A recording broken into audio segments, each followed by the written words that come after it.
Courting controversy. How India's Collegium is fueling corruption and nepotism, and why it must go, written by Sam Mishra, once hailed as a bulwark against executive overreach. India's opaque Collegium system for appointing judges now stands accused of fostering favoritism, dynastic ties, and ethical lapses that erode public trust and fuel systemic corruption. The Collegium system in India is a one-of-a-kind gem of judicial wizardry for picking and shuffling judges to the Supreme Court and high courts.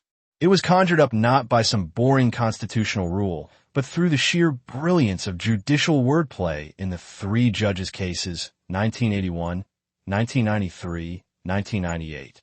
Picture this: a lofty club of senior judges, with the Chief Justice of India as their ringmaster, wielding supreme power to handpick their brethren. Why? To heroically shield the judiciary from those pesky politicians meddling where they don't belong. Truly, a masterstroke of self-governance by the robe-wearing elite. In a paper titled Judiciary at the Crossroads, an eternal debate on judicial appointments, lawyers Abhilasha S.G., Mehta M. Puranik point out a stark fact. India is the only constitutional democracy where the judiciary appoints its own judges. However, this self-perpetuating model has faced mounting criticism from the executive, media, and the public for fostering insularity, lacking transparency, and enabling systemic flaws. The Collegium's opacity has led to nepotism, favoritism, and corruption within the judiciary, eroding public trust and contributing to broader institutional decay in India. While the system was designed to insulate the judiciary from external pressures, its closed nature has inadvertently created internal vulnerabilities that undermine the rule of law and exacerbate corruption across society. Nepotism and favoritism in judicial appointments. Kusum Rawat, name changed, belongs to a family of judges. She had no interest in law, but her family pressured her to enroll in an LLB course. They argued, the judiciary is an excellent profession for women. It has assured work hours, long summer and winter breaks.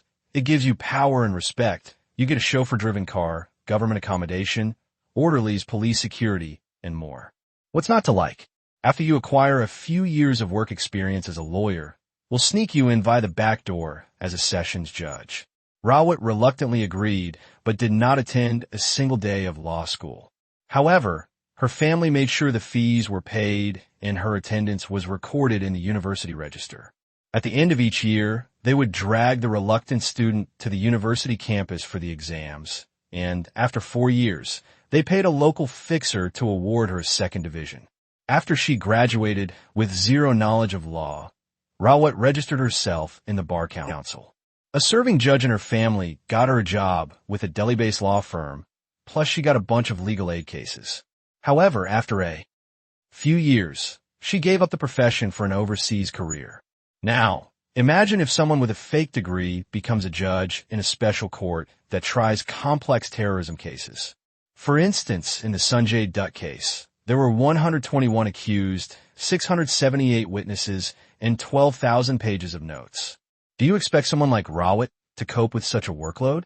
Perhaps now you're beginning to realize why terrorists in India get off so easily or receive light sentences.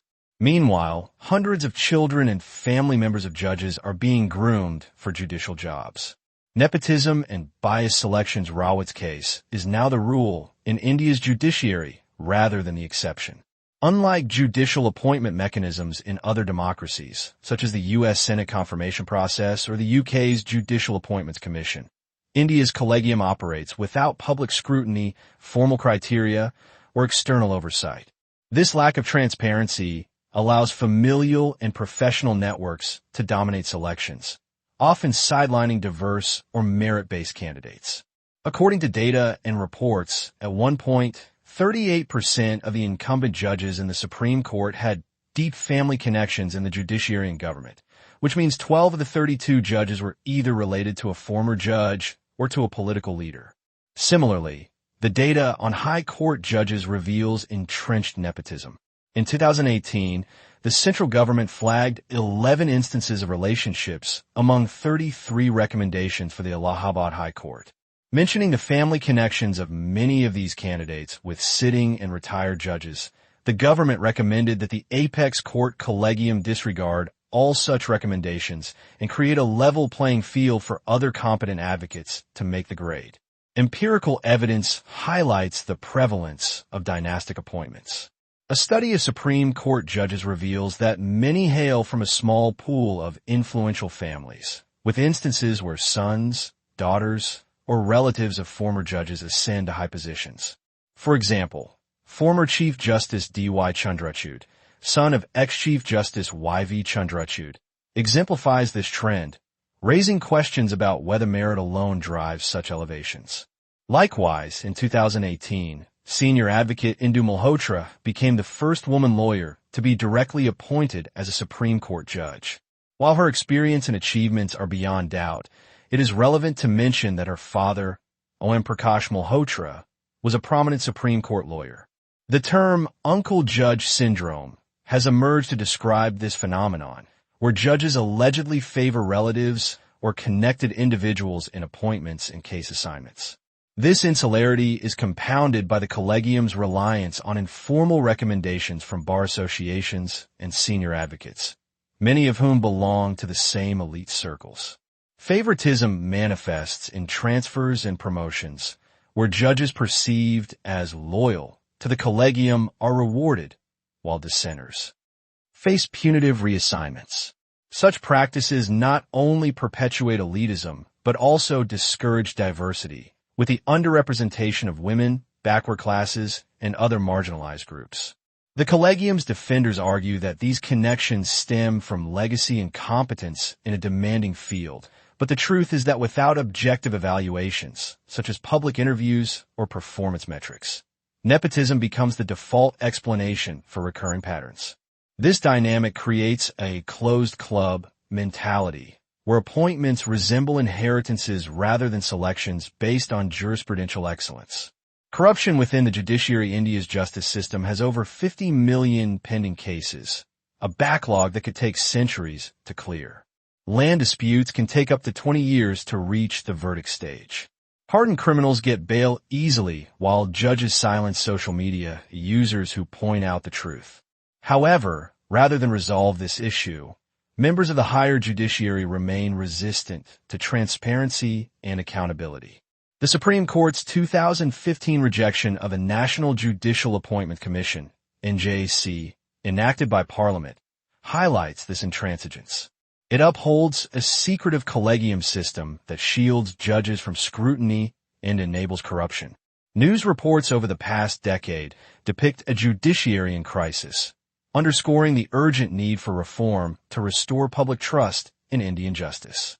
Corruption in the judiciary, encompassing bribery, undue influence, and ethical lapses, is inextricably linked to the Collegium's structural deficiencies. The system's secrecy shields appointments from accountability, allowing potentially compromised individuals to enter the bench.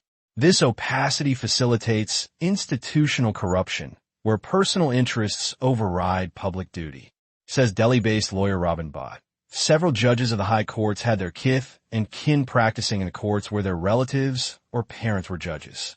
I think that is a serious problem, not just in terms of individual success, but in the broader perception of the system. When so many judges have their relatives practicing in the same court, even if not the same courtroom, it leads to a real perception of bias, which, in turn, is very dangerous for the legal system. Notable scandals underscore this issue. In 2025, allegations surfaced against 14 judges involving bribery and favoritism, exposing systemic rot. The Justice Yashwant Varma controversy highlighted how the Collegium's reluctance to address complaints perpetuates impunity. Verma's reputation unraveled after sacks of burnt currency notes were discovered at his home on March 14, 2025. Elevated to the Allahabad High Court in 2014 before transferring to Delhi, his career is now under scrutiny not just for the unaccounted cash worth, at least 15 rupees crore or $1.7 million, but for potential favoritism in his rulings. Post-retirement appointments to tribunals, often seen as rewards for Favorable rulings exacerbate this quid-pro-quo culture. While the Collegium system aims to prevent executive corruption, it has ironically internalized it, as evidenced by delays in filling vacancies and arbitrary rejections of government inputs. Former Chief Justice S.H. Kapadia's admission that the judiciary is not free from corruption further validates these concerns. Contribution to overall corruption in India, the Collegium's issues extend beyond the judiciary, contributing to systemic corruption across Indian institutions. By normalizing opacity and favoritism, it sets a precedent for other sectors where meritocracy yields to connections. A corrupt judiciary undermines anti-corruption efforts, as it fails to hold powerful actors accountable, promoting a culture of impunity. In political corruption cases, judicial delays or biased rulings can protect offenders, perpetuating graft in governance. The system's elitism also alienates the public, reducing civic engagement and enabling broader malpractices. Economically, a distrusted judiciary deters investment, as businesses fear unfair dispute resolution. Thus, the Collegium indirectly amplifies corruption, weakening India's economy and its democratic fabric. Erosion of public confidence in the judiciary. Public trust in institutions is foundational to democracy, yet surveys indicate a marked decline in confidence in India's judiciary, attributable in part to the Collegium's flaws. A 2025 Sea Voters survey revealed that only 17% of Indians believe the judiciary is transparent, with 44% supporting the Collegium, but a significant portion questioning its fairness. High-profile cases of nepotism and corruption amplify this distrust. The public perceives the judiciary as an elitist enclave, disconnected from societal realities, leading to cynicism about impartiality. Delays in justice delivery, exacerbated by unfilled vacancies, and inconsistent rulings further erode faith, as citizens question whether the system serves justice or self-interest. Social media discussions reflect this sentiment, with users decrying the Collegium as a source of bias and inefficiency. This loss of confidence manifests in reduced compliance with court orders and increased reliance on extrajudicial mechanisms, threatening the judiciary's legitimacy. Can the judiciary be trusted to reform itself? In late 2024, the Supreme Court Collegium, comprising Chief Justice Sanjeev Khanna and Justices B.R. Gavai, Suryakant, Hrishikesh Roy, and A.S. Oka, began deliberating a radical proposal to temporarily halt appointments of high court judges who were close relatives of sitting or former Supreme Court/High Court judges. This was followed up with a 2025 proposal for rigorous scrutiny of judges' children, acknowledging their inherent advantages. If implemented, it could expand the talent pool, fostering diversity and countering the legacy bias that dominates current recommendations from high court collegiums. According to lawyer and member of Parliament Abhishek Singhvi, both proposals under the Supreme Court Collegium consideration should be implemented sooner rather than later. The reality of judicial appointments is much murkier and much more non-objective than originally conceived. Mutual back-scratching, uncle judges, family lineages, etc., demoralize others and bring disrepute to the institution, he says. However, he adds that it's easier said than done. Till now, we are unable to even ban lawyer relatives practicing in the same high court as judges' relatives. Time and again, the system has proved stronger than desirable impulses for reform.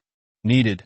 National Judicial Appointment Commission in a paper titled Judiciary at the Crossroads, an eternal debate on judicial appointments. Lawyers Abhilasha S.G. and Mehta M. Puranik point out a stark fact. India is the only constitutional democracy where the judiciary appoints its own judges. Despite having such sweeping autonomy, the original intent of this system, which was to become free of executive control, has not been met.